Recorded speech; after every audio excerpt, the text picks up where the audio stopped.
Hi, this is Izabel Florence, and you are listening to YouRLight podcast, a safe space where we talk about mental health and well-being. Hello, welcome back to another solo episode. Today we're going to talk about grief without the presence of death. I'm going to be honest with you guys, I have a list of topics to explore in these episodes, and it would have been very safe for me to go back into that list and choose something I'm not dealing with right now. Something I already made conclusions about. Something I understand well. But I think it's more interesting and I think it'll be more beneficial for me as well as for you guys if I talk about the things that I'm actually going through. The things that I'm dealing with in a very deep emotional level, the things that I'm trying to understand right now, the things I don't have an answer to yet, and I might never have an answer for.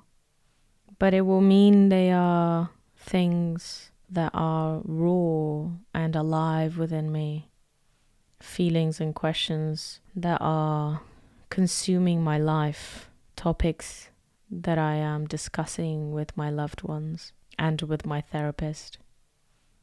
So this is why I chose this topic today, to talk about grieving people that are still alive. When you lose someone, when someone dies, there is closure, there is a clear ending to a relationship. When we have people in our lives where you can't serve a purpose to anymore, where you might have become very different, even if it is someone that has been very, very close to you. When you come to a time where you understand there is an end to this relationship without the presence of death, it's very difficult to be able to experience this ending and this grief fully. It's difficult to let go of some hope that this might not be the reality of the matter. And I think that's why it takes longer to grieve the people that are still alive, even if they're not in our lives anymore. So people talk about the stages of grief a lot, and I want to mention them. The first stage is shock, then denial, anger, bargaining, depression, testing, and acceptance. It's interesting that acceptance is at the end, because I think with any relationship that ends, the two most important things you have to do is, one, understand and fully feel what you need to feel towards this ending, and the second thing is to accept it, to accept the change, which sometimes is hard to do so. So there's a few different situations where you might grieve someone that has not died. One is in friendships. People change a lot as you work towards understanding yourself better and living a life where you are honoring your true self, honoring your values, honoring the things you think are most important to you. You might find yourself distancing yourself from people that have been very close to you in the past, people you have shared deep moments with. I have friendships I now understand I do not want to place energy into anymore. And this doesn't mean I don't care for those people, or that I don't value what we had, or that I think the path they have chosen is wrong or worse than my path. They're just very different. I think accepting this reality is important, and allowing yourself to grieve those friendships. Another case through which you might experience grieving someone that is still alive is the end of a relationship. It's so natural for us to see a relationship that has ended as a relationship that was not successful, a failed relationship, but it was successful while it lasted. That person gave you what you needed for a period of time, and you gave that person your care and your love and your time and your energy for a while as well. So just because that relationship did not last forever doesn't mean it was unsuccessful. It also doesn't mean that you stop caring about that person. I think it's very healthy to have some distance at the end of relationships, because you end up sometimes losing yourself through the merge that you go through when you're in a relationship with someone. So yes, I think distance is very important at the end of relationships, to remind yourself of who you are, what you need, what kind of relationship you actually want in your life. How is that different to the relationship you had with that person? But this doesn't mean you have to hate the person. This doesn't mean you need to see what you went through with that person in a negative way. But if you are living with a hope that that relationship might rekindle, this will cause you more pain and grief, and this will take you away from the present moment. So it is important to live your life for today without what ifs. But you have to feel the grief instead of squashing that feeling. Instead of pretending you don't miss someone that was so present in your life. When we get in a relationship with someone, that person becomes the main support, emotional, psychological, that we might experience in our lives. And losing that is painful.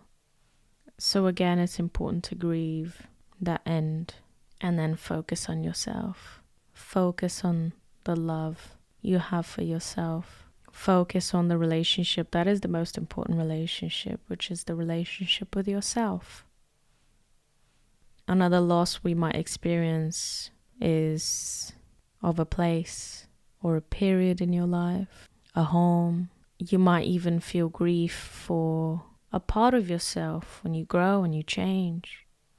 We don't speak about these as much as we speak about the grief that happens when we lose people, when people die. But they're all valid feelings. And if you deny yourself from feeling them, if you deny yourself from being weak and vulnerable, which are just part of being a human being, then the feelings won't go away. Then there's also the grief of a family member who might still be alive but are not part of your life anymore. This is very difficult, and it's something I'm experiencing right now.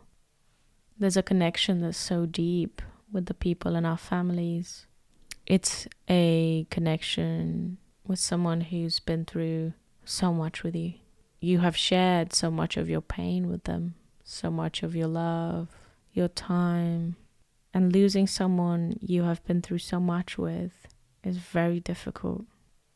You might experience guilt as part of this process for maybe the way you have stopped communication, for not fully having experienced this person before they are gone from your life.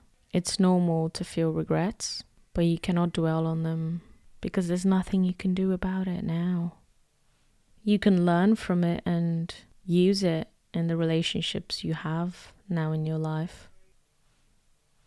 It's also important to understand that sometimes some people are better without you in their lives. And this is quite difficult to accept when all you want to do is help them. All you want to do is provide support and care and love. But maybe because of the person that they are, because of what they've been through, it might be more painful for them to have you in their lives. And it also might be more painful for you to have them in your life. It's important to remember not only what they need and what they feel, but what you feel about that relationship as well. And to accept that you might feel guilty for not wanting them in your life because this is your family.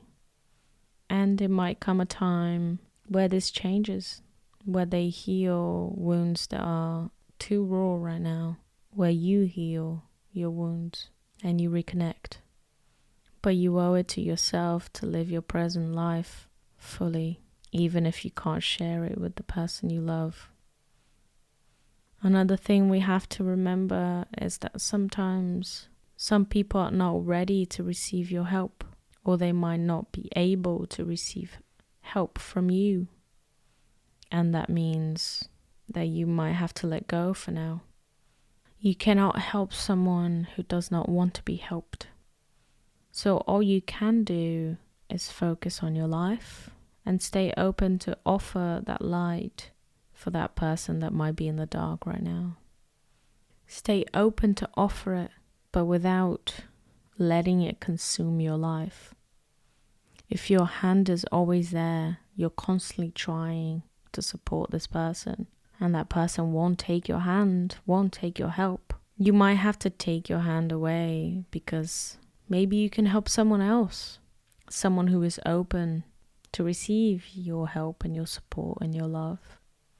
You want to be able to save someone, but if you know that they will drown you while you do it, then you have to save yourself. And there will be a lot of conflicting emotions within you, and that's okay.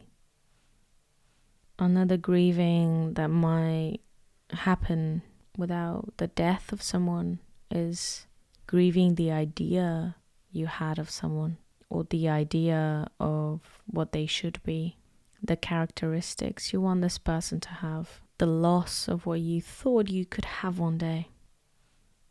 And this is something that might very well happen with a parent. You are told of what a parent should be for you, the characteristics they should provide you with, the emotional support, the nurture, the care, the unconditional love. But maybe the reality is that they might not be able to offer you that because of their own traumas, their own past, their own relationship with their parents. It's still a grief. It's still an emotion you will have to process. It's still a loss.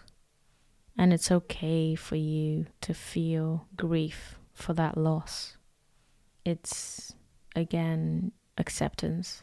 Acceptance that partially, yes, it is a little bit their fault because they might not have chosen to reflect and do healing and trauma work themselves, and therefore they might project their own shadows onto you. But also acceptance that their soul might not be ready for that healing, and it has nothing to do with how much love they have for you. It has nothing to do with how much support they would like to give you. But you can't change them. You can only work on yourself. Can you give yourself what you feel you have lost? Those characteristics you wanted to get from them. Can you have other people in your life that give you those things? This is a really heavy topic, and I am sending so much love and so much light to anyone dealing with grief, whatever that grief might stem from. But I'm here to tell you that nobody needs to die for you to feel grief, and it's okay for you to feel it. There's also no finishing line when it comes to grieving. The cycle comes around more than once. It's more like a roller coaster. So allow yourself to sit in your sadness, to sit in anger, but always remember that anything that someone should have given you or cannot give you, you can give yourself. It's okay to feel the sadness for that ending. It shows you how treasured that relationship was for you, even if it was the idea of a relationship. But I want you to remember that you are complete, and you have the characteristics that you needed from someone else within you today. If you ever want to talk about anything specific, you can send me a message and we can have a conversation about it. I'm here for you. I hope you have a lovely week, and I'll see you guys next week. Bye-bye. Thank you so much for listening. All the links are written down on the show notes, as well as resources for anyone struggling with their mental health. Don't forget to subscribe so you're notified when we release new episodes. Also, feel free to share our podcast with your friends and family. And if you'd like to get involved, explore our content, or support our work by visiting our website www.yourlight.earth. That's yourlight.earth. Also, don't forget to follow us on Instagram at you.r.light. Have a wonderful week, and I'll see you next time. Bye-bye.